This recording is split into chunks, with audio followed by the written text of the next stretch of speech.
conferencia. En primer lugar, quiero agradecerles y darles la bienvenida a nuestra casa, al Hospital Nacional Rosales. Y siguiendo con los temas de endocrinología, les presentaré a nuestro ponente de hoy. Él es el doctor Maynor Ulises Martínez Sosa. Él es especialista en medicina interna del Hospital Nacional Rosales con su especialidad en endocrinología. Y además, él tiene una maestría en gestión hospitalaria de la Universidad de El Salvador. El tema que el doctor Maynor nos compartirá este día es enfermedades funcionales de tiroides. Brindaré antes de iniciar el tema que nos dará el doctor, las normas de convivencia para esta conferencia. Mantener los micrófonos apagados a menos que desee realizar alguna pregunta. En ese caso, usted puede interrumpir la charla levantando la mano virtual para que se les dé micrófono y puedan hablar y puedan hacer su pregunta. Si no pueden activar el micrófono, pueden hacer las preguntas en el chat. Vamos a solicitar el respeto al orden de la participación y el moderador, en este caso mi persona, llevará el orden de las participaciones. En el caso de que ustedes pongan las preguntas en el chat, esas van a ser respondidas al final por el doctor. Se le van a leer para que él pueda darle la respuesta adecuada. Durante la presentación, es el moderador quien interrumpe la charla en caso de haber preguntas, siempre y cuando hagan lo de levantar la mano virtual. Así que, sin más que agregar, pues les dejo con el doctor para que iniciemos la ponencia. Buenas tardes, muchas gracias. Gracias por la invitación. Es un placer estar con todos ustedes. Espero que sea cumplidas sus expectativas de esta ponencia. El tema es desarrollar enfermedades funcionales de tiroides. Brevemente, el contenido a desarrollar, una pequeña introducción, luego cómo clasificamos las enfermedades tiroideas y específicamente, como es tan amplio, voy a enfocarme principalmente en dos entidades nosológicas: el hipotiroidismo con su etiología, la epidemiología, la evaluación inicial, el abordaje diagnóstico, el abordaje terapéutico y un poquito hablar de coma mixedematoso. Y posteriormente la contraparte, que sería el hipertiroidismo, con la etiología, epidemiología, evaluación inicial, abordaje diagnóstico y terapéutico, hablar un poco sobre tormenta tiroidea, resumimos con puntos clave y presentarles la bibliografía. Tiroides es una glándula poco conocida por la población general. Generalmente conocemos ojos, corazón, riñones, pero tiroides no es tan popular, ¿verdad? Se localiza en la parte anterior del cuello, pesa alrededor de 10 a 25 gramos y tiene una regulación muy particular a nivel superior en la glándula hipófisis y en el hipotálamo. La etimología, tiroides nos traduce, nos quiere decir escudo. Por la misma forma que tiene, hay quienes la consideran también con forma de mariposa, y también por la ubicación que se encuentra a nivel anterior en el cuello. Las hormonas tiroideas tienen efectos prácticamente en todos los tejidos. Así de como ejemplificarle a la persona o al paciente que atendemos, yo les digo que el tiroides es como el regulador, como el velocímetro, qué tan acelerado o qué tan lento puede estar nuestro organismo en todos los órganos y sistemas, desde cuello, dientes, epitelios, pero específicamente se conocen principalmente a funciones en el hueso, en el sistema cardiovascular, en el tejido adiposo, el hígado, hipófisis, cerebro, sistema reproductor. A veces las personas lo conocen hasta que tienen problemas de fertilidad o igual también hasta que tienen problemas con el peso.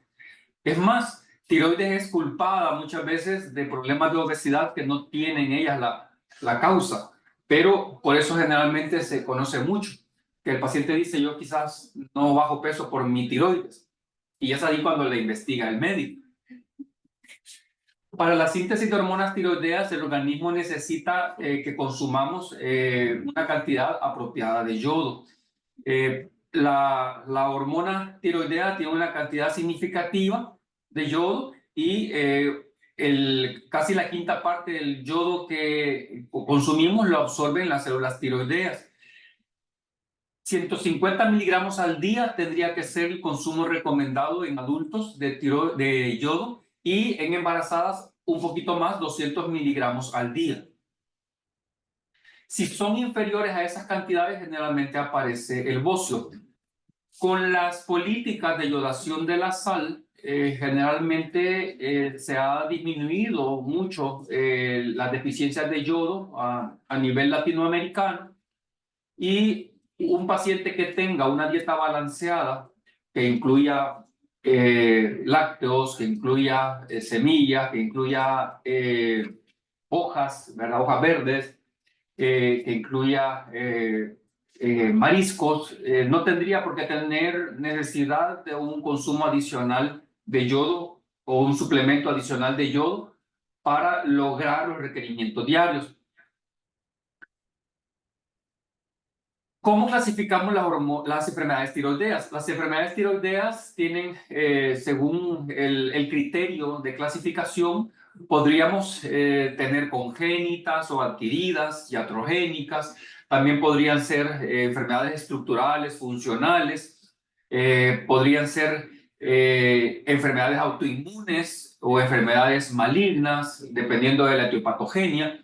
Pero a grosso modo, y por el tema que nos compete, he traído esta clasificación en funcionales, a la cabeza el hipotiroidismo y el hipertiroidismo, y anatómico-estructurales, que pueden ser asociadas a inflamación, tiroiditis, que pueden afectar también la función o no. La mayoría de hipotiroidismo está relacionada con tiroiditis o con deficiencias de yodo. Y la enfermedad nodular, que puede ser benigna y maligna, y por ello allí la importancia, porque es muy prevalente. Favorablemente la malignidad es mucho menos prevalente, pero siempre hay que investigarla. La primera entonces entidad clínica que vamos a evaluar es el hipotiroidismo, que por su etimología, hipo, baja o disminución de la condición tiroidea. Condición clínica resultado de insuficiente acción de la hormona tiroidea. Hay dos grandes tipos principales, el primario y el secundario. El primario, que se refiere específicamente a cuando la glándula, donde está la X roja, tiene la disfunción, no produce suficiente T4 o T3 por la disfunción de la misma, y por ende la regulación superior a nivel hipotalámico hipofisario se incrementa la TRH, incrementa la TSH, pero la glándula es incapaz de responder a este sobreestímulo.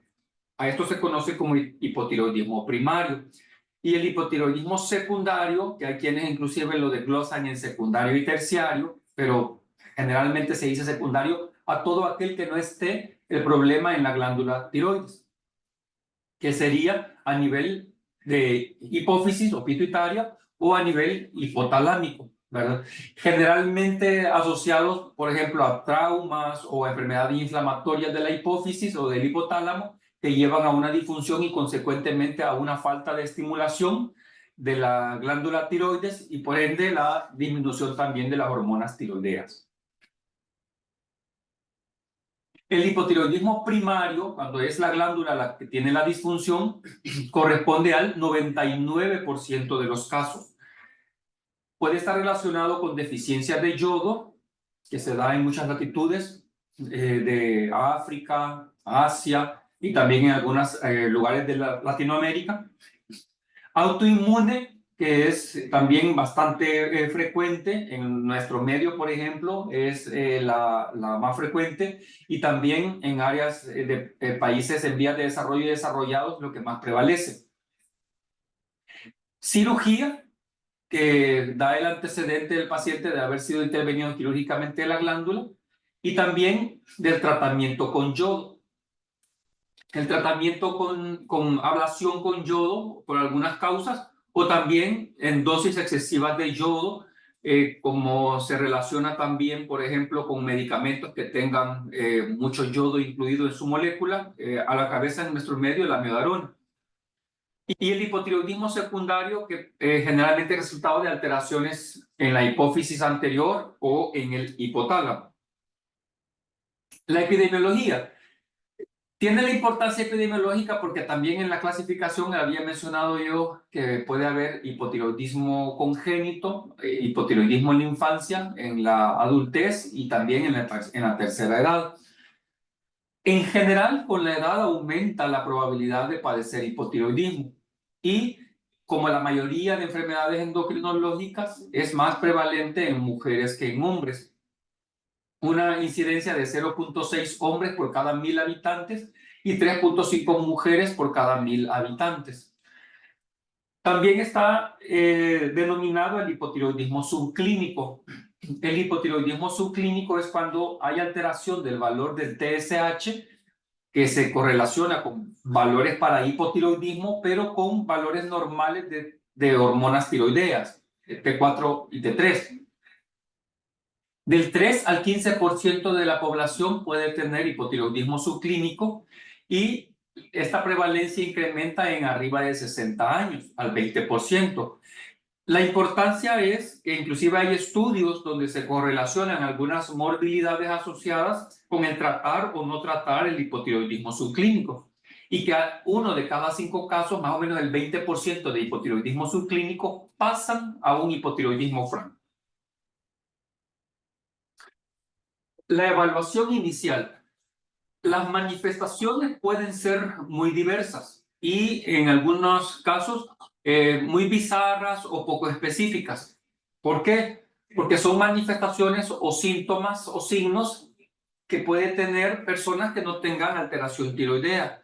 Entre ellos, sensación de cansancio, letargia, falta de motivación, pérdida de memoria o alteraciones en la memoria, depresión o cambios anímicos, la pérdida de la audición, variaciones en el peso. En la variación en el peso es importante mencionar que no es un incremento sustancial, porque hay personas que tienen índices de masa corporal con obesidad grado 1, 2 o 3 inclusive, y le relacionan o achacan de que esto es debido al hipotiroidismo y no necesariamente. El incremento de peso por el hipotiroidismo no es sustancial.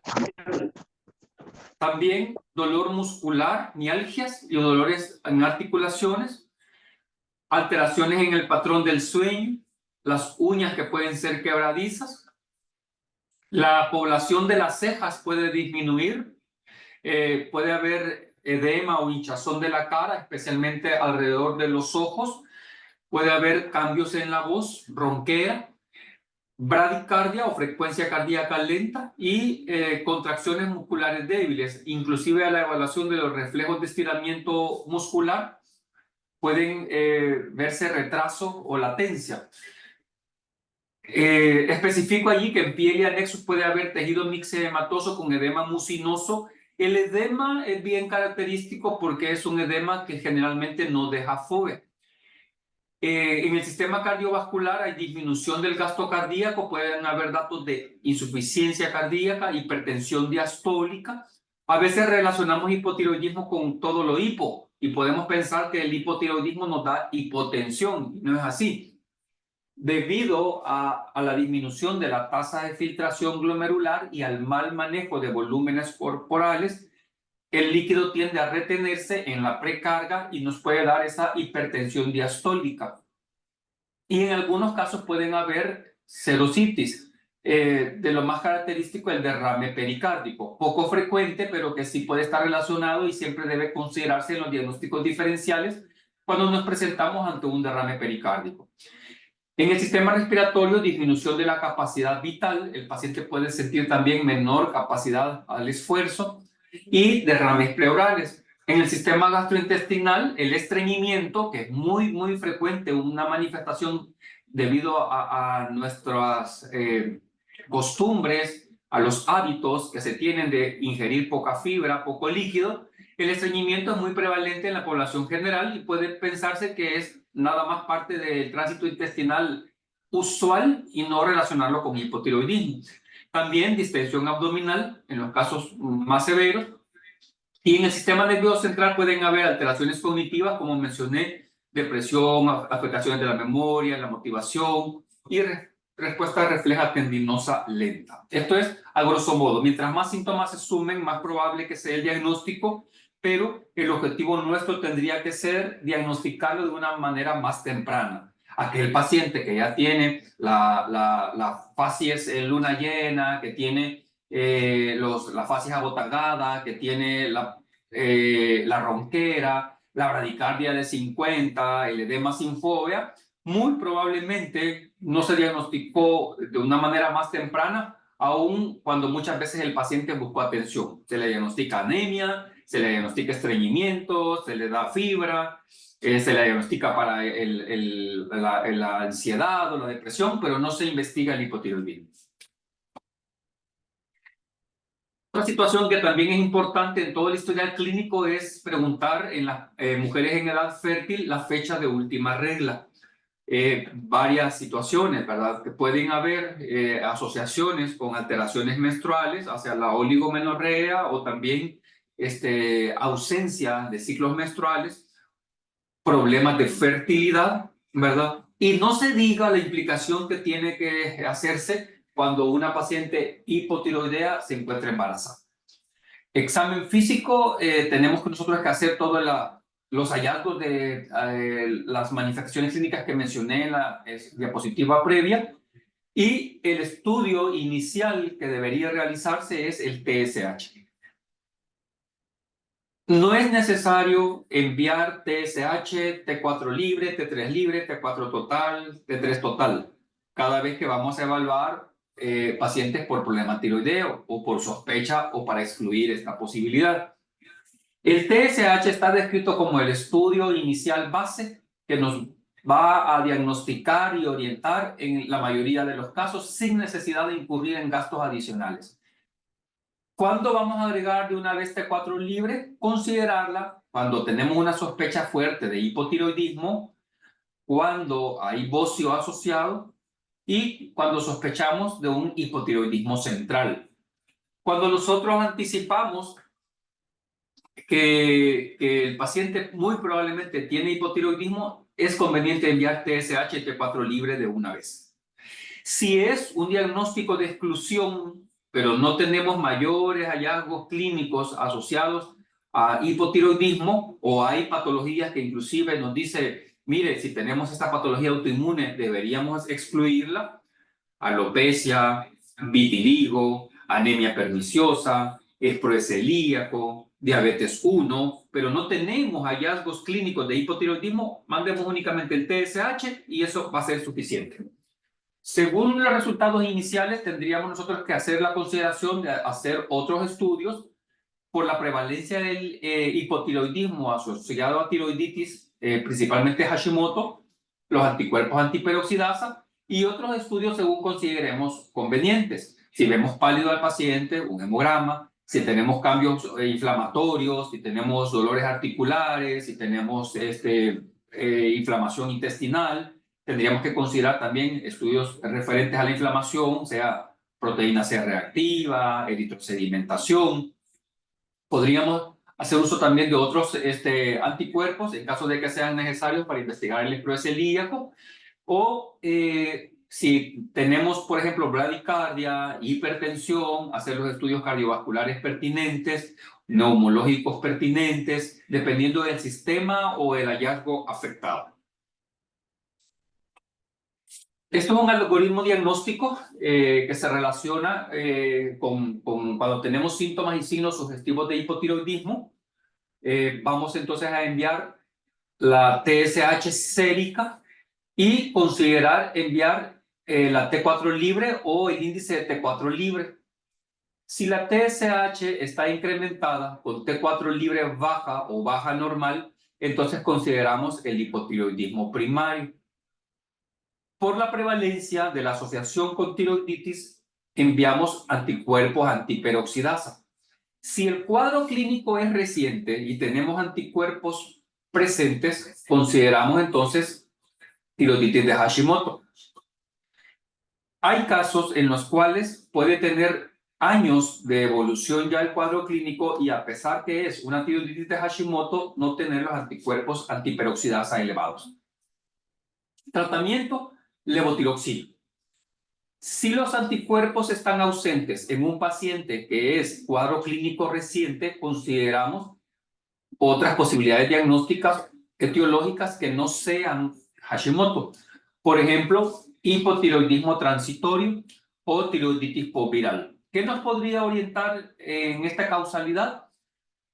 Dolor anterior en el cuello, infecciones virales recientes, pacientes que han tenido inflamación o sensación de nódulo o crecimientos recientes de bocio, nos pueden orientar también a ese diagnóstico.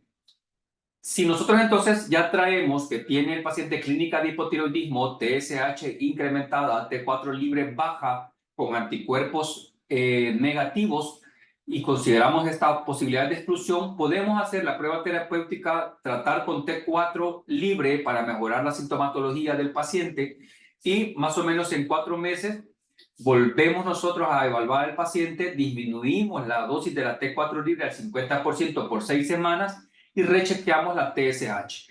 Si la TSH sigue normal, es muy probable que el paciente haya resuelto la inflamación transitoria que tenía en su tiroides y que el tiroides volvió a la normalidad. Suspendemos en la totalidad la dosis de la levotiroxina y posteriormente reevaluamos y es probable que ya no recurra.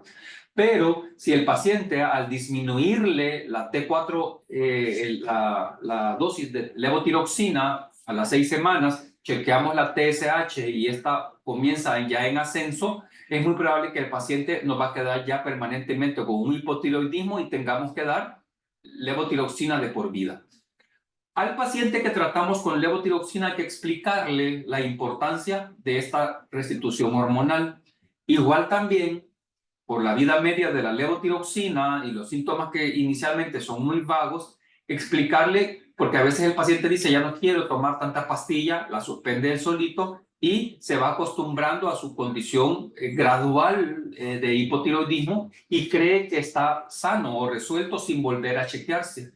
Y hay que explicarle las consecuencias serias que podemos tener también a largo plazo por un hipotiroidismo no tratado.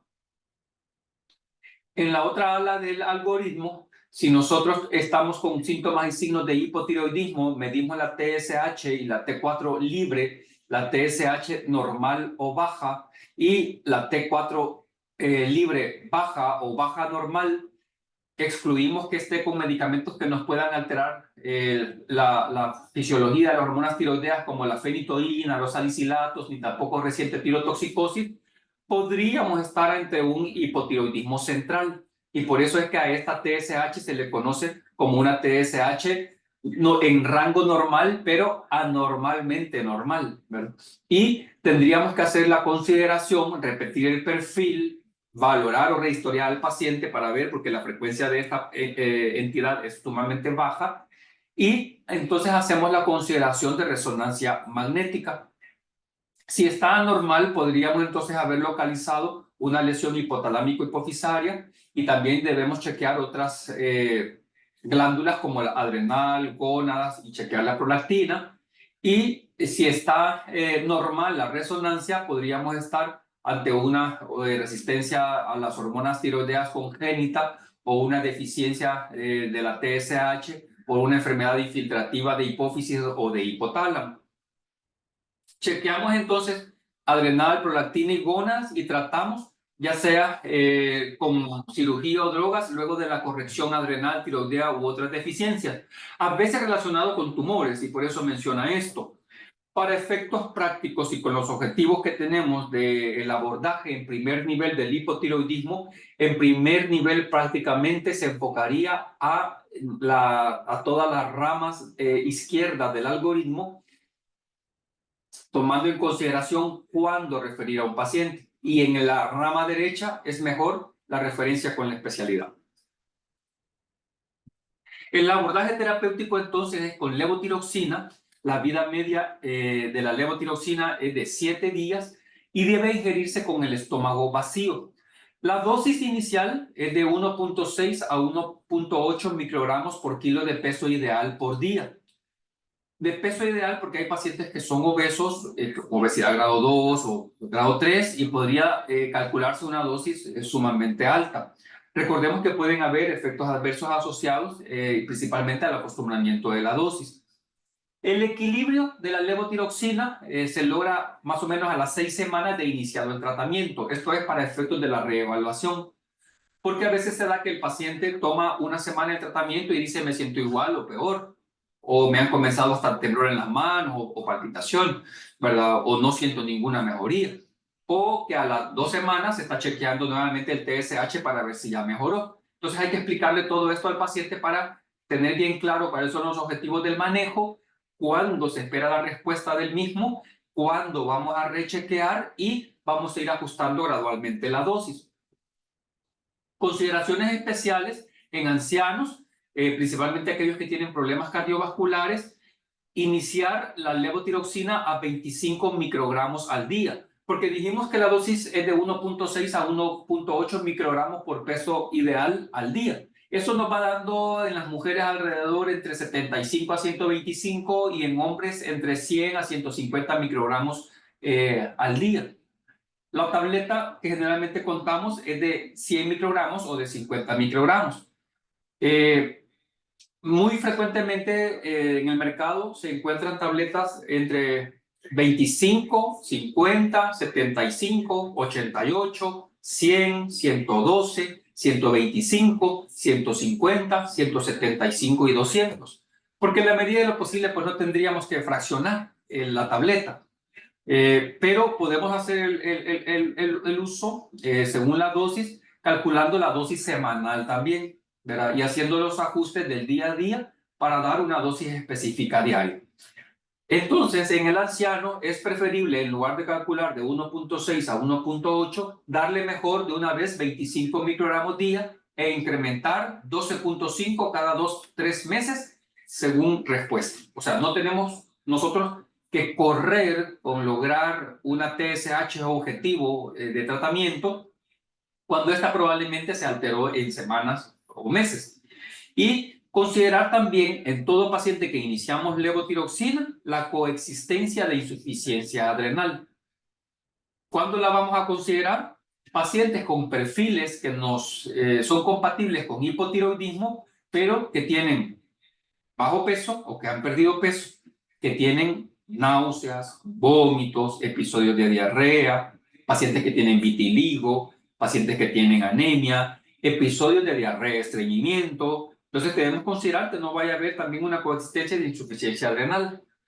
Hipoglicemia, alteraciones electrolíticas también, otros hallazgos cuando tenemos exámenes de laboratorio adicionales que nos pueden orientar a este diagnóstico. Importante, nunca iniciar levotiroxina a un paciente que sospechemos insuficiencia adrenal hasta excluir esta posibilidad. Primero los esteroides y luego la levotiroxina.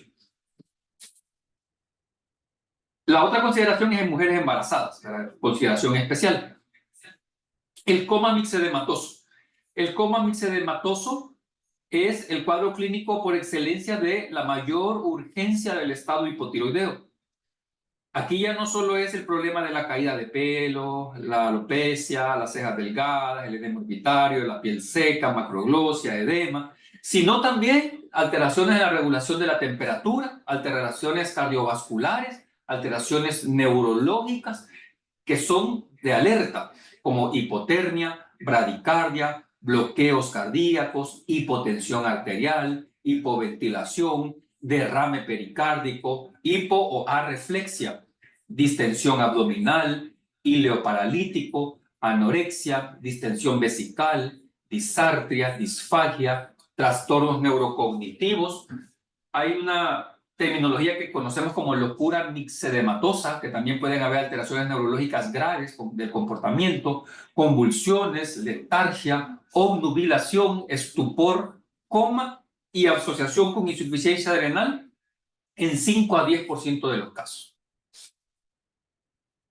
Tenemos que buscar factores precipitantes, las temperaturas extremas, por ejemplo el frío, la infección, el trauma, fármacos asociados, ¿Por qué? A veces el paciente tiene datos clínicos, pero consideramos que es por la neumonía que está tan grave. Consideramos que es por el evento cardíaco, por el evento cerebrovascular, por la descompensación de la diabetes, por la infección genital. Entonces, ¿qué es importante? Saber que puede coexistir un coma mixedematoso Doctor con este Minor, tipo de... Perdón, digo. sí, regresando un poquito con el hipotiroidismo, hay una pregunta. Bueno, El doctor Gustavo Díaz pregunta, ¿qué criterios debo tomar en cuenta para tratar o no tratar un hipotiroidismo subclínico? ¿Y cuánto debe durar el tratamiento?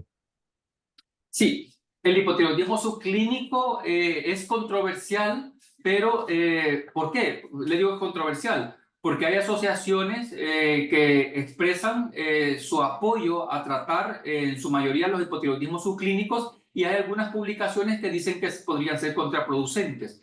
¿Qué criterios clínicos debería yo tomar en cuenta? La susceptibilidad a alguna descompensación.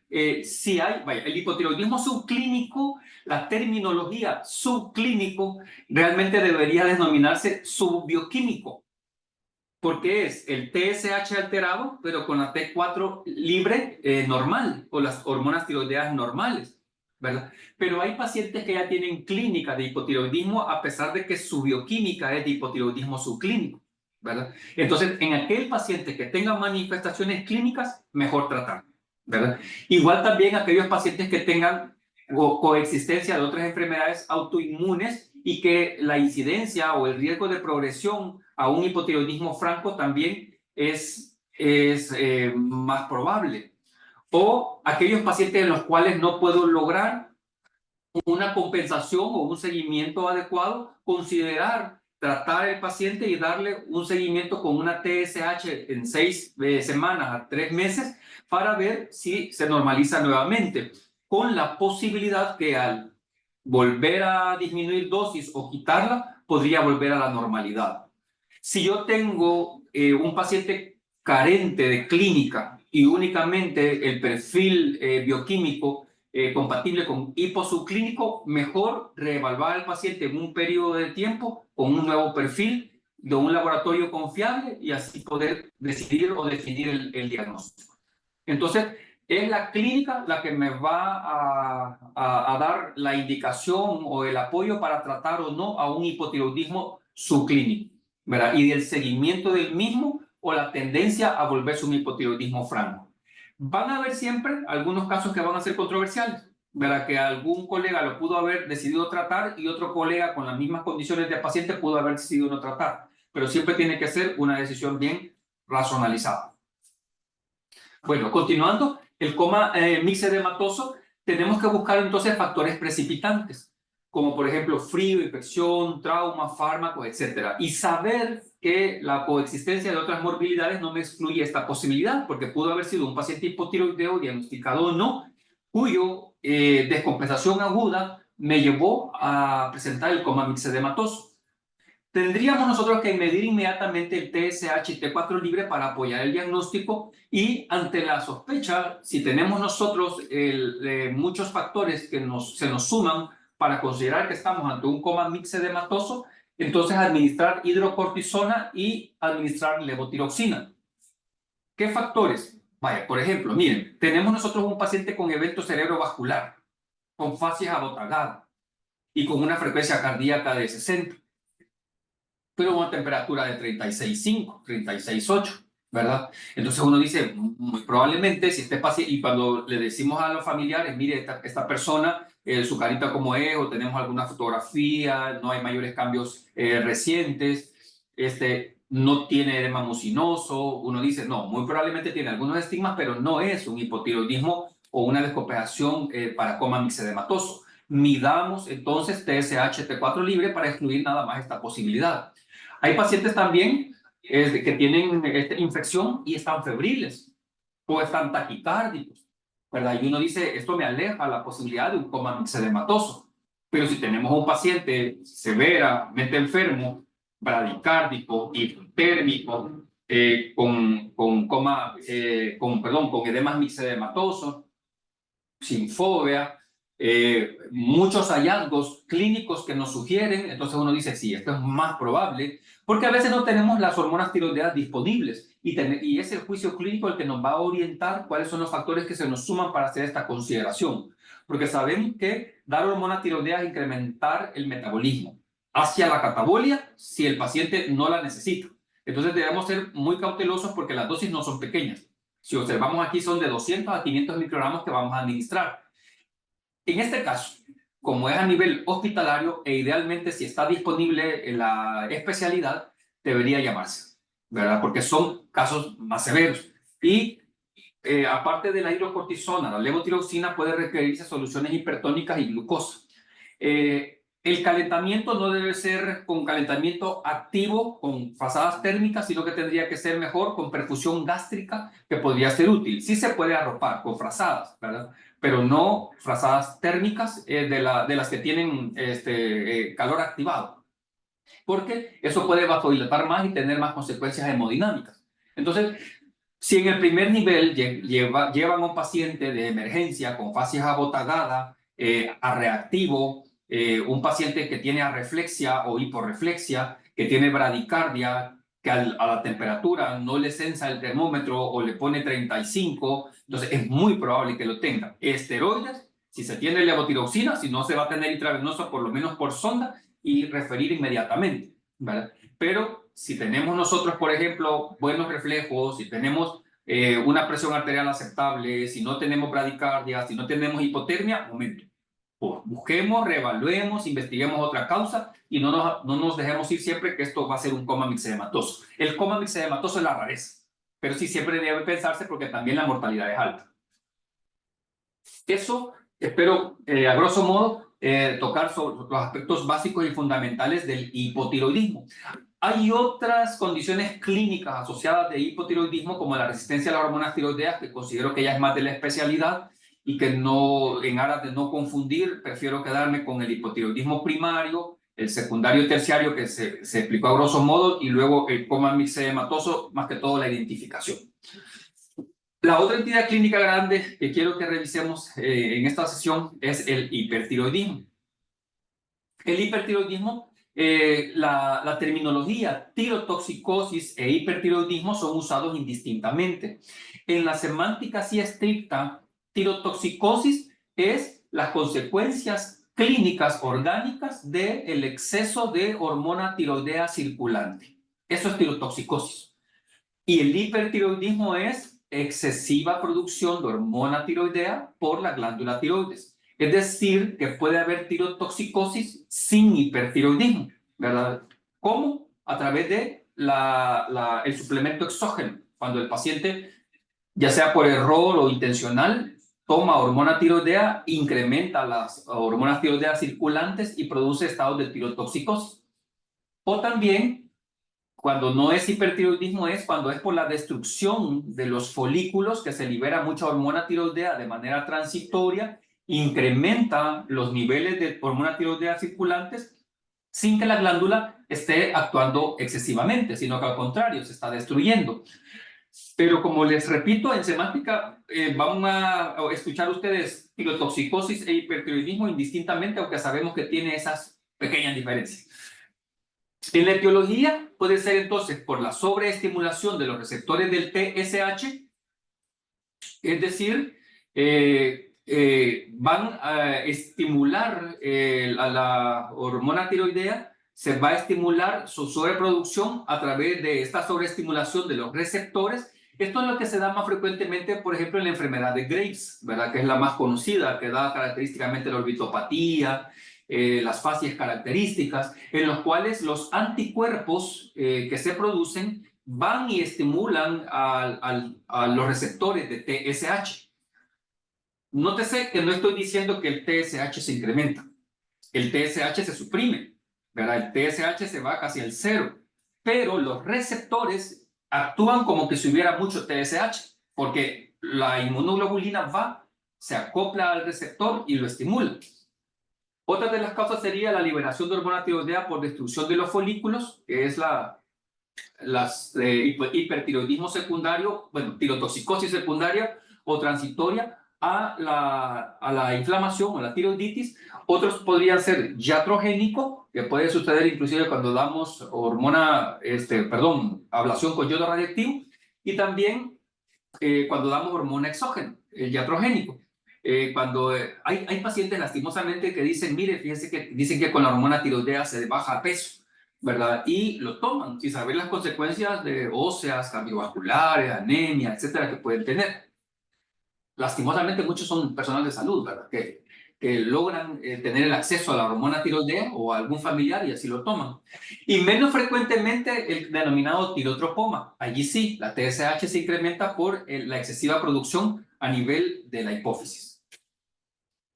Y este es el cuadro que resume las causas de las tirotoxicosis por estimulación excesiva del receptor de TSH a la cabeza de la enfermedad de Graves, y también el hipertiroidismo transitorio del embarazo, la enfermedad trofoblástica y el adenoma hipofisario productor del TSH. También tenemos secreción hormonal tiroidea autónoma, como tenemos el bocio multinodular tóxico, el adenoma tóxico, el hipertiroidismo familiar gestacional y la mutación del receptor de TSH, que ya es menos frecuente.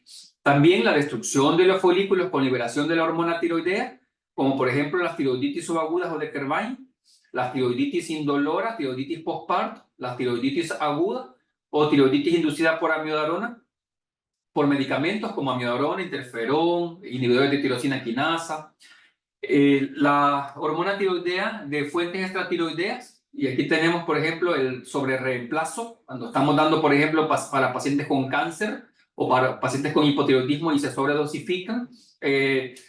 También pacientes que se autoadministran excesivamente, olvido de dosis y luego la repiten pensando que la olvidaron y no la habían olvidado, por ejemplo.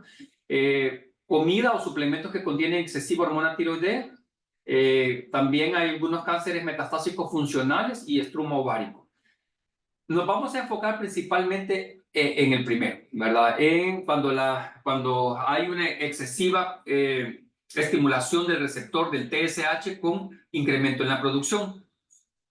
Y aquí tenemos el hipertiroidismo por Graves, que tiene que ver con factores ambientales como el yodo, el tabaquismo, el alcoholismo, el selenio, el estrés, infecciones, drogas, genes como para el receptor del TSH, tiroglobulina, anticuerpos de histocompatibilidad y otros, y también factores existenciales. Siempre también, lo dijimos en el hipotiroidismo y también aquí en el hipertiroidismo, el sexo femenino más frecuente y también la alta paridad. En la epidemiología, la prevalencia del hipertiroidismo en la población general es de aproximadamente el 0.3%. La relación mujeres-hombres de 5:1. A partir de los 45 años es donde comienza a aumentar la incidencia de casos en las mujeres. En la población geriátrica, el hipertiroidismo subclínico puede llegar al 4.6% y la incidencia anual en mujeres de 0.3 a 0.8 por 1000 y en el hombre de 0.05 por 1000 aproximadamente.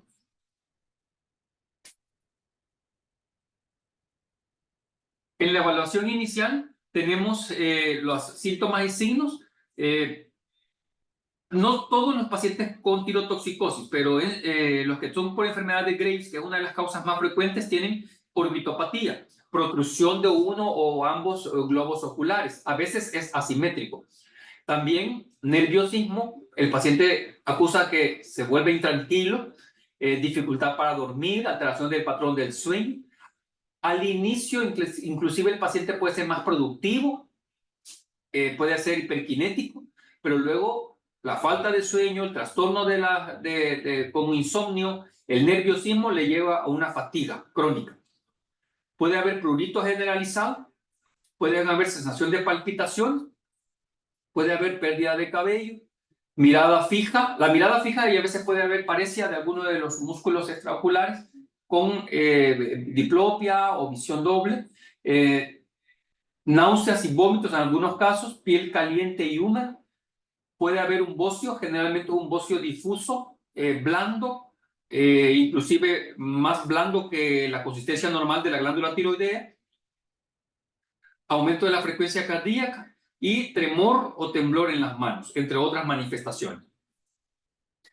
En el abordaje diagnóstico, igual tendríamos que hacer el énfasis en la historia clínica. Es característico y el objetivo, como les repito, y lo mencioné en el hipotiroidismo, en el hipertiroidismo también es diagnosticarlo de la manera más temprana posible. La fecha de última regla en las mujeres en edad fértil también muy importante por varios factores. Irregularidades menstruales, generalmente hipermetrorragia, más frecuentes, más abundantes, ¿verdad? A algunas pacientes pueden haber ausencia de la menstruación y infertilidad también puede estar asociado, ¿verdad? Pero tanto el hipotiroidismo como el hipertiroidismo no blindan. Es importante mencionarlo porque hay pacientes que dicen, yo ya dejé de planificar porque dice que por tiroides yo no me puedo quedar embarazada.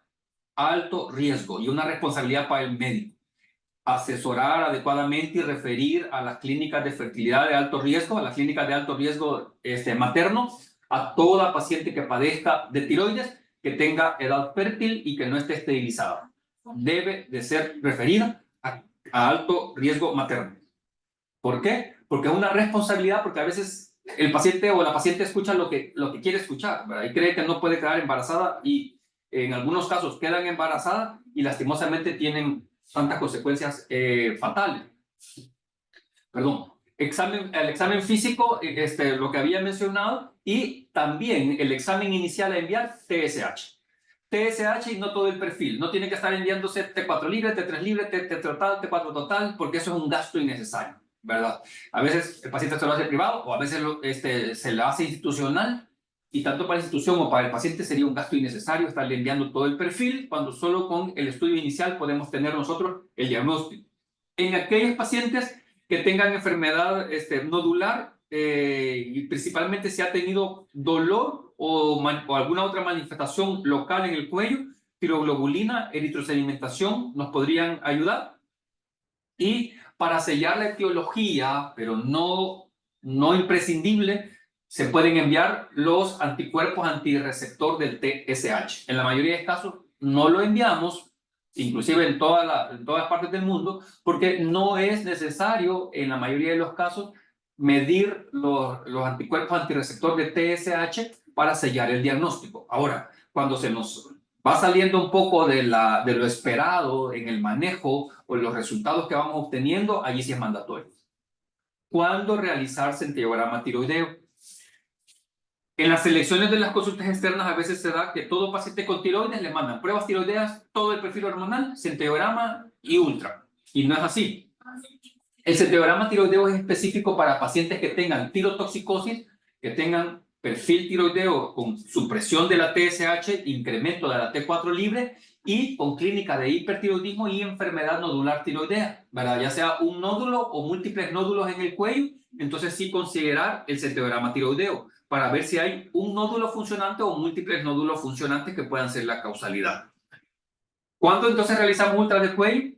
Cuando no es un bocio difuso el que palpamos, o cuando palpamos asimetría o palpamos nódulo único o múltiples en el cuello. De lo contrario, no enviar rutinariamente una ultrasonografía de cuello.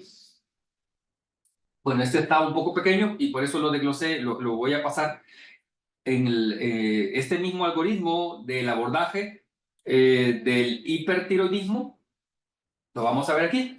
Cuando el TSH está disminuido y los anticuerpos están altos, si nos vamos en el nivel izquierdo, tenemos entonces hipertiroidismo en enfermedad de Graves de reciente diagnóstico. Y tenemos que considerar si es subclínico cuando la T4 libre y la T3 libre se encuentran normales, por el mismo concepto que mencioné anterior. TSH alterada, en este caso suprimida, con T4 y T3 normales. Y va a ser clínico cuando sí están alteradas. TSH suprimida, cercana al 0, con T4 libre alto. No es necesario rutinariamente mandar la T3 libre. Entonces, si es subclínico arriba de 65 años, es lo que consideran, digamos, algunas entidades que se trate los subclínicos en ancianos. Entonces, dar tratamiento farmacológico. Si es menor de 65 años y el TSH menor de 0.1, entonces decidimos individualmente sobre el tratamiento, especialmente si tenemos alguna manifestación clínica. O podemos observar controlando el TSH, T3 libre, T4 libre. Si nos vamos por tratamiento, ya sea porque tenemos un subclínico arriba de 65 años o que decidimos tratamiento, o un clínico, el tratamiento sería con antitiroideos. A la cabeza el metimazol por alrededor de 18 meses. Ya voy a hablar posteriormente en otra diapositiva futura de este. Y considerar beta bloqueadores si hay mucha manifestación como taquicardia o manifestación secundaria de las hormonas tiroideas en exceso. Y luego, ya para nosotros consideramos que vamos con buena respuesta y queremos finalizar el tratamiento, los anticuerpos antirreceptor del TSH. Bueno, y aquí nos vamos a quedar para la siguiente slide, pero también este perfil hormonal podría ser como recidiva del hipertiroidismo en la enfermedad de Graves y se admite el tratamiento a largo plazo con tiamazol a dosis baja. Hay pacientes que después de 18 meses todavía requieren tener dosis de antitiroideos a dosis baja. Y aquí tenemos entonces paciente que tenía ya los anticuerpos normales, TSH normal, consideramos entonces remisión. Control periódico de TSH, y si el TSH está normal, consideramos remisión. Si vuelve a suprimirse, volvemos a controlar los anticuerpos y dependiendo del resultado, consideramos volver a tratar. Si los anticuerpos están altos, tratamos durante los siguientes 12 meses y volvemos a controlar repitiendo el ciclo. Si un paciente, a pesar de que le damos tratamiento con antitiroideos, recurre la supresión de la TSH, es decir, no logramos con éxito porque no lo vamos a tener con antitiroideos toda la vida, tendríamos que considerar un tratamiento radical. Tratamiento radical puede ser el radioyodo, ablación o tratamiento quirúrgico. El quirúrgico considerarlo en pacientes que tengan bocios multinodulares grandes o que vayan en crecimiento, o aquellos pacientes con aparecimiento de nuevos nódulos, aquí le ponen bocio arriba de 50 ml, o también pacientes con orbitopatía activa, en los cuales el yodo podría ser contraproducente. Entonces el abordaje terapéutico del hipertiroidismo es antitiroideos a la cabeza, radioyodo, considerarlo, no es inocuo, hay que ser específicos del por qué se va a dar, en aquellos casos, por ejemplo, que no tengamos la posibilidad de dar antitiroideos porque el paciente no los tolera o tiene efectos adversos relacionados. Y la tiroidectomía en aquellos pacientes también justificados o que no respondieron ya a los antitiroideos a pesar de ciclos con dosis apropiadas y tiempos apropiados, o que no tienen la posibilidad de dársele radioyodo, pacientes con una orbitopatía muy importante que se les puede exacerbar con el radioyodo, considerar la tiroidectomía. Pacientes embarazadas, por ejemplo, también durante el embarazo es necesario controlar y no pueden recibir antitiroideo por alguna causa o intolerancia o hepatopatía, etcétera, considerar la tiroidectomía, o pacientes con bocios grandes. Los antitiroideos a la cabeza, entonces, las tionamidas, carbimazol, metimazol, propiltiuracilo. En el listado de medicamentos tenemos metimazol y propiltiuracilo. El escoge es metimazol, excepto en el primer trimestre del embarazo, que es el propiltiuracilo. Equivalencia, 30 miligramos de metimazol son 400 miligramos de propiltiuracilo. Eso hay que tomarlo muy en cuenta. Es decir, la tableta de metimazol viene de 5 miligramos, ¿verdad? Entonces, 6 tabletas de metimazol corresponden a 8 tabletas de propiltiuracilo que vienen de 50 miligramos, ¿verdad? No es de 1 a 1, porque a veces sucede que cambian el medicamento, dicen, se tomaba 2 de metimazol, pues tómese 2 de propiltiuracilo, y no. Hay que guardar esta equivalencia para tenerla a la mano y saber cómo hacer para hacer la conversión. También va a depender de la respuesta. Inhiben la función de la peroxidasa tiroidea, el PTU puede también alterar la conversión de T4 a T3 por las dehidrogenasas, y la vida media del metimazol es de 6 horas, lo que nos permite dar una dosis diaria, en algunos pacientes con dosis grandes 2 veces al día, y el propiltiuracilo generalmente lo damos cada 8 horas, porque la vida media solo es de 1.5 horas. Entonces, para obtener una contraposición importante a la glándula tiroides hiperfuncionante, tenemos que darlo más frecuente. Recordar que estos medicamentos pueden cruzar placenta e inhibir la función tiroidea fetal. Pero ya establecido entonces, Si es embarazada, primer trimestre, propiltiuracilo y luego podemos cambiar a metimazol. ¿Por qué? Porque el metimazol en el primer trimestre está relacionado con una situación que se llama aplasia cutis, que es un problema dermatológico. Y por eso es la excepción, ¿verdad? Que el primer escoge va a ser propiltiuracilo en el primer trimestre del embarazo, pero ya segundo o tercer trimestre del embarazo y en todos los adultos, el primer escoge es metimazol. ¿Por qué? Porque el propiltiuracilo tiene más relación con hepatotoxicidad. A granulocitopenia también. Los efectos adversos comunes, 1 al 5% de los casos de los antitiroideos, el rash cutáneo, urticaria, artralgia, poliartritis, una leucopenia leve transitoria. Raros, 0.2 a 1% de los casos, problemas gastrointestinales, también anormalidades en el olfato y el gusto, agranulocitosis. Y muy raros, anemia plástica, trombocitopenia, vasculitis, hepatitis, hipoglicemia, ictericia colestásica, pancreatitis. Otros medicamentos que pueden considerarse, beta bloqueadores, que es casi siempre a la par cuando tenemos muy sintomático al paciente, y muy raro darlos perclorato, yoduro a dosis alta, excepto para la preparación de los pacientes con hipertiroidismo y con bocio multineural que van a tiroidectomía. El litio, como tratamiento per se, no, pero sí como consecuencia de los tratamientos psiquiátricos.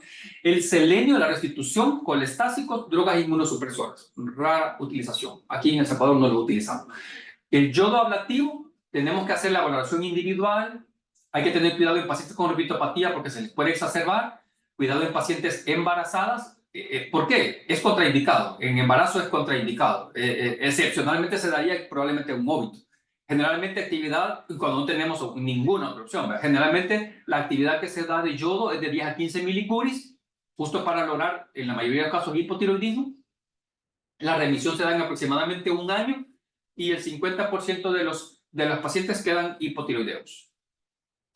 Y la tiroidectomía también, valoración, el caso individual, sería una opción, por ejemplo, en paciente embarazada que no tenemos éxito con antitiroideos y que se nos está saliendo el control o que no tiene tolerancia adecuada o tiene daño orgánico que no le permite la tolerancia apropiada, o aquellos pacientes que tienen síntomas compresivos o ausencia de resolución con antitiroideos a pesar de buenas dosis y de buenos tiempos otorgados.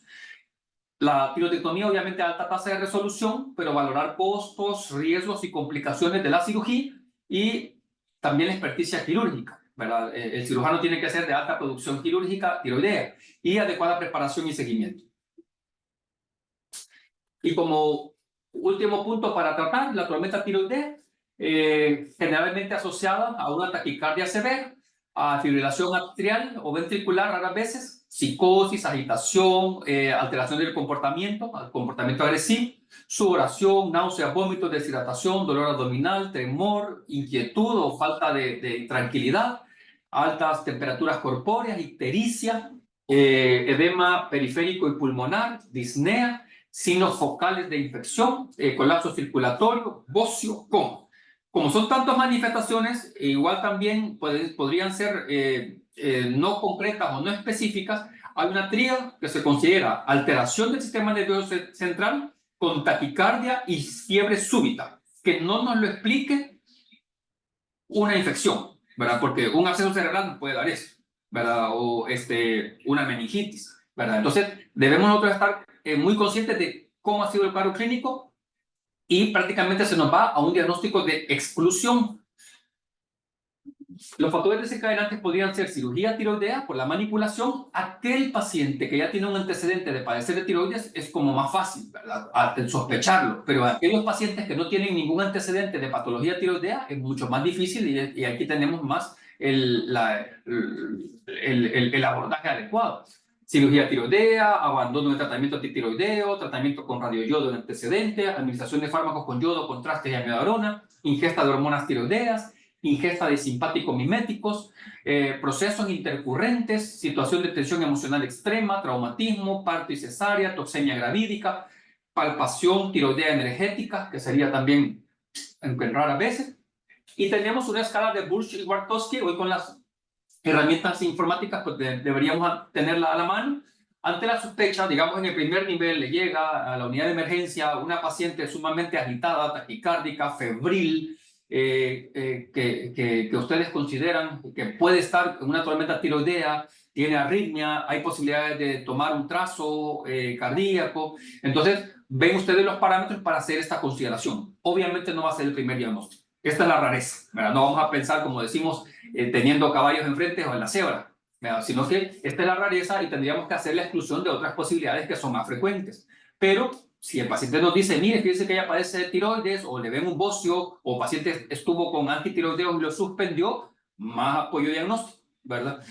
Y aquí tenemos entonces parámetros diagnósticos de la disfunción termorregulatoria, que ustedes ven que dependiendo del ascenso de la curva febril, así tenemos los puntos de 5 a 30 puntos, el efecto sobre el sistema nervioso central, desde ausente, leve agitación, delirio, psicosis, letargo, convulsiones, coma, de 0 a 30 puntos también, disfunción gastrointestinal hepática, desde ausente o moderada, diarrea, náuseas, vómitos, severa, ictericia inexplicable, disfunción cardiovascular, la taquicardia, si está de 100 a 109, de 110 a 119, hasta llegar arriba de 140, de 5 a 25 puntos. La insuficiencia cardíaca congestiva también, si está ausente, leve, moderada, severa. Y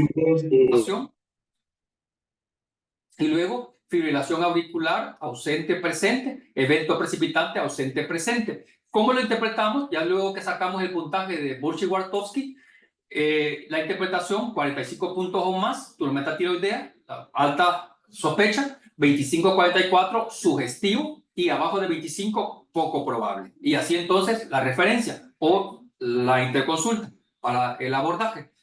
El manejo, a grosso modo, terapia etiológica, propranolol, propiltiuracilo, que es la mejor opción en este caso, o metimazol, hidrocortisona. La segunda línea puede ser Lugol, carbonato de litio, levocarnitina, terapia de apoyo con soluciones de electrolitos, con paracetamol, con fenobarbital, va a depender también de la condición hepática y neurológica, con furosemida, inhibidores de ECA en caso de falla cardíaca, y en casos seleccionados considerar ya entonces la ventilación mecánica, el aporte de oxígeno, y en algunos casos se requieren colchones que refresquen, o también pads de fríos para regular la temperatura, que podría ser el caso dependiendo de la condición. Si llega a un primer nivel y lo vamos a referir, sería enfriar al paciente, ¿verdad? Con medios físicos, y dar los medicamentos según se tengan y referir inmediatamente en una ambulancia. Puntos claves: la patología tiroidea es más frecuente de lo que generalmente se piensa. En nuestro medio, en Latinoamérica, es mucho más frecuente que lo que nos dice inclusive la literatura. El estudio inicial que evalúa la función es la medición del TSH. No todas las hormonas deben medirse. El TSH en la mayoría de los casos es suficiente. No deben medirse rutinariamente todas las hormonas tiroideas. La historia clínica y el examen físico son claves para el diagnóstico.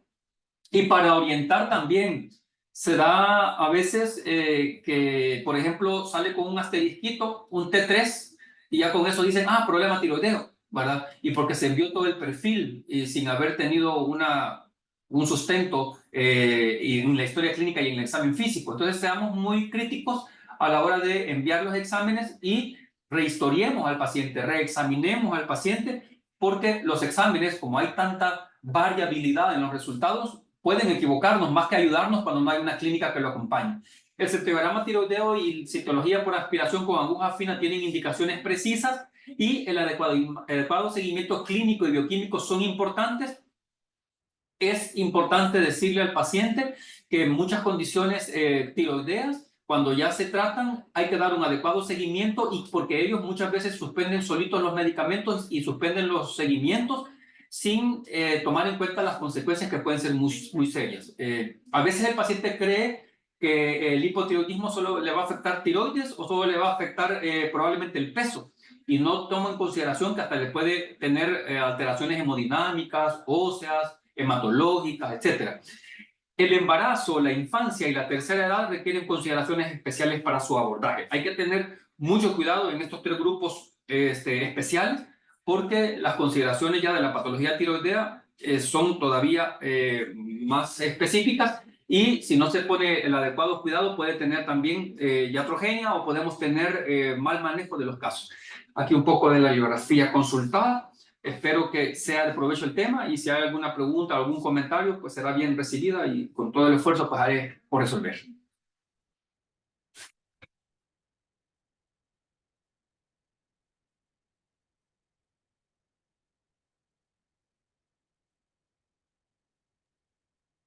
Bueno, muchas gracias, doctor. Si hay alguien que tenga alguna pregunta, en este momento lo puede realizar.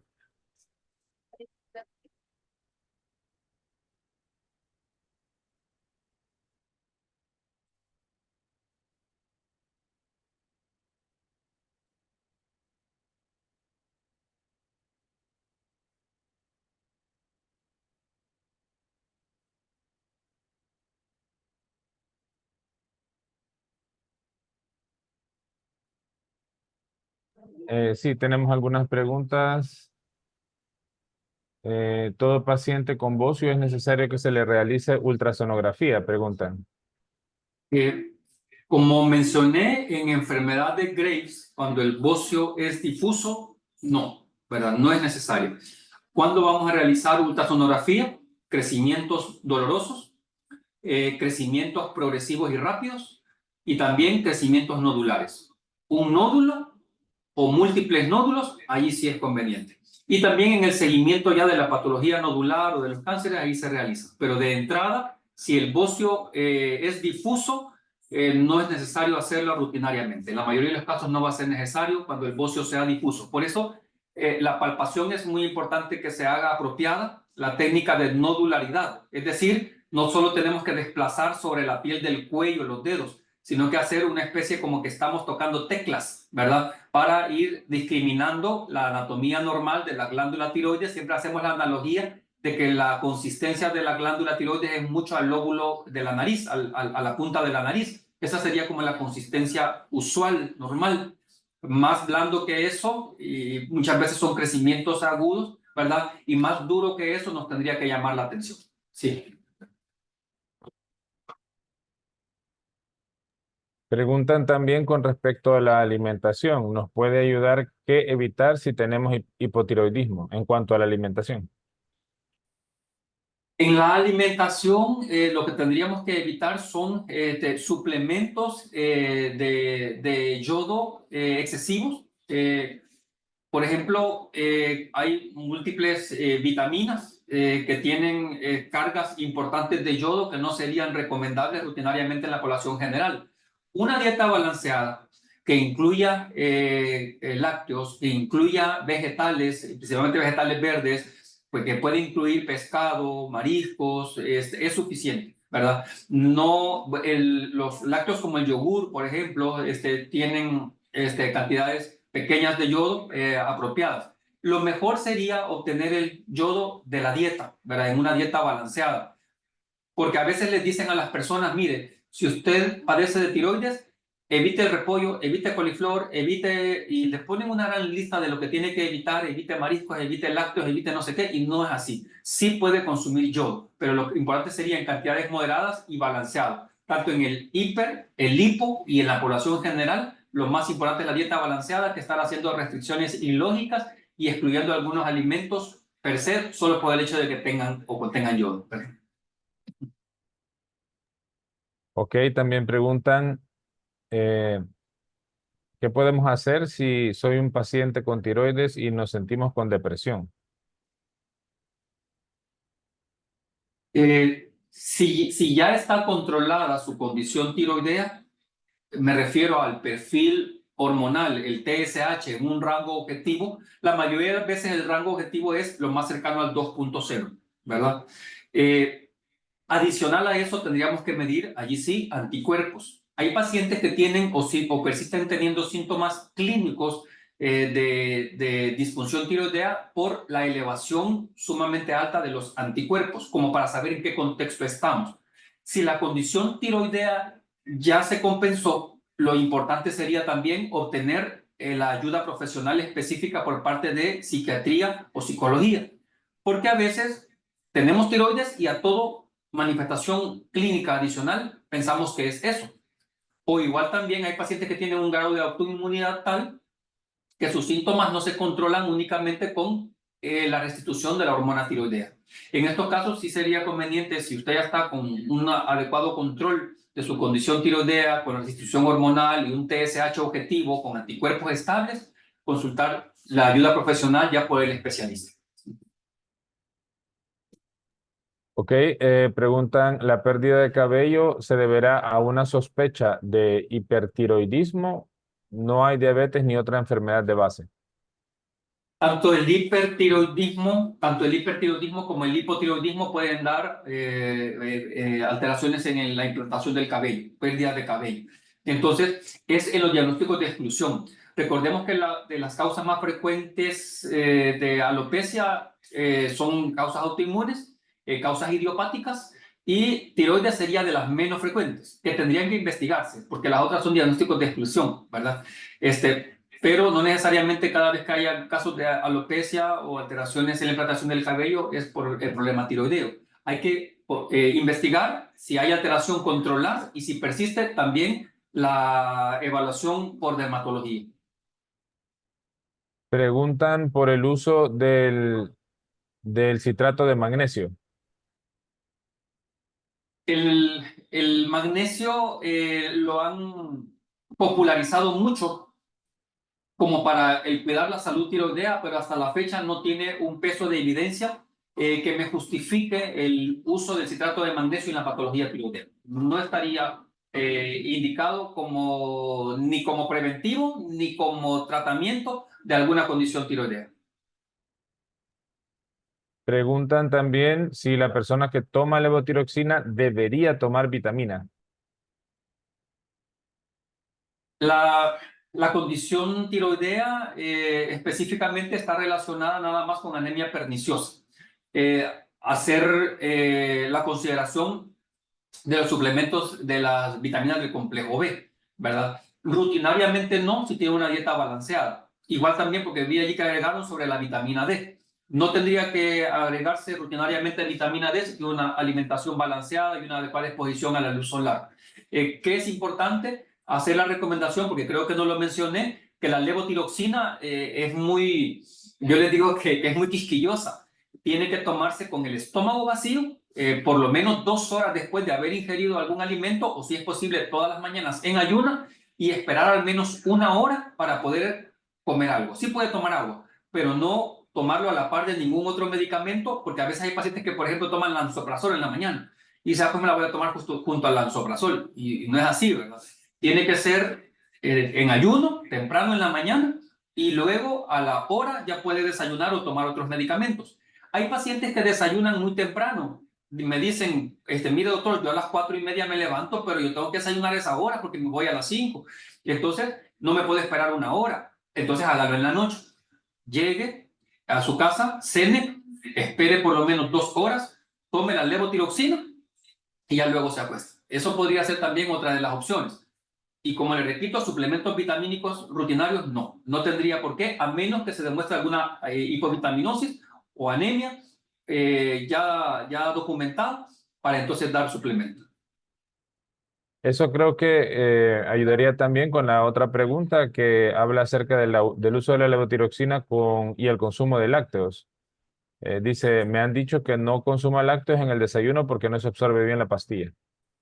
Sí, hasta 1 hora, más de 1 hora después de habérsela tomado, ya no habría problema. Puede consumir, pero no cercano. Lo que pasa es que a veces, como la mayoría de medicamentos, si uno le dice al paciente, tómeselo en ayuna, el paciente se lo toma en ayuno, por ejemplo, se bañan y a los 15 minutos están desayunando. Ahí puede haber interferencia en la absorción. Entonces, tiene que ser por lo menos 1 hora de tiempo de espera para poder desayunar y poder consumir lácteos. Sí.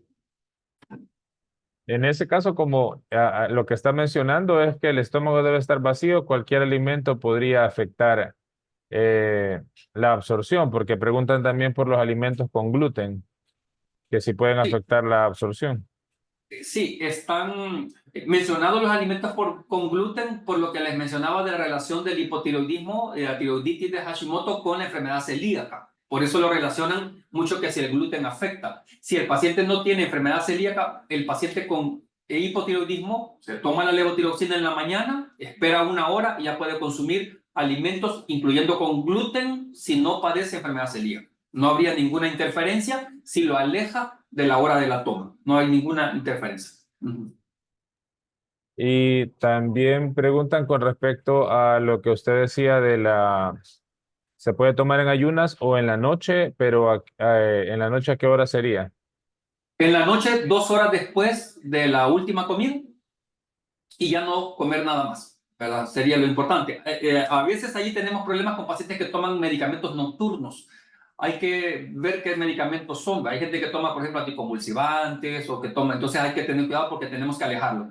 Como premisa importante es mejor tomarla solita, alejada de cualquier otro medicamento. Eso sería lo importante. Si el paciente, hay pacientes que cenan muy temprano y se acuestan noche, ahí no habría problema, ¿verdad? 2 horas después de la cena se toma la levotiroxina y ya se acuesta. Ahora, importante decidir a qué hora se va a tomar siempre, porque no es que a veces me la voy a tomar en la mañana porque me voy a levantar muy temprano, a veces me la voy a tomar en la noche porque entonces nos vamos a trastornar. Tiene que decir al paciente todos los días de aquí en adelante en la noche, ¿verdad? O todos los días de aquí en adelante en la mañana.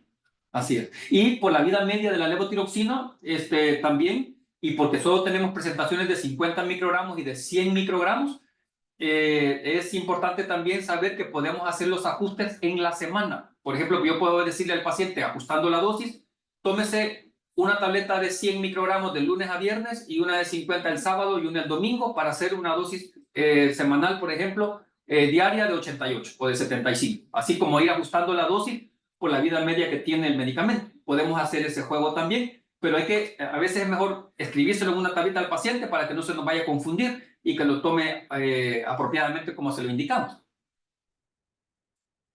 Ok, doctor, esa sería la última pregunta. Si ya no hay nadie más que tenga alguna otra pregunta, vamos a ver. Dice, los exámenes T4 deben ser únicamente en ayunas. No, TSH y T4 no es necesario el ayuno. Muchos laboratorios, los técnicos de laboratorio, ya sea por desconocimiento, le dicen, tiene que venir en ayuno, o le dice uno, miren, no se hizo los exámenes, no, porque no venía en ayuno y no me lo hicieron. No es necesario. Lo que sucede es que la patología tiroidea tiene bastante relación también con dislipidemias, y a veces les dejamos el perfil lipídico a la par o el nivel de glucosa. Allí sí, ¿verdad? Mandatorio el ayuno, pero para la prueba TSH y T4 libre no es necesario el ayuno. Ok, creo que hoy sí es la última pregunta. Han Así. aprovechado bastante este tema. ¿Alguien más tiene alguna otra pregunta? Ah, sí, hay un mensaje. No, solo muchísimas gracias. Bueno, En ese gracias. caso, ¿algo más que agregar, doctor? No, solamente ser muy acuciosos en la historia clínica, en el examen físico. Yo siempre les insisto que el hipotiroidismo principalmente puede ser manejado perfectamente en el primer nivel de atención, siempre y cuando se tengan las herramientas tanto terapéuticas y diagnósticas necesarias con el seguimiento y la interconsulta cuando sea necesario también pues hacerla, ¿verdad? Muchas gracias por su atención y espero que sea de mucho provecho. Gracias por la invitación. Bueno, en ese caso, muchas gracias. Y recuerden, como dijo Robert Heinlein, cuando uno enseña, dos aprenden. Con gusto. Gracias.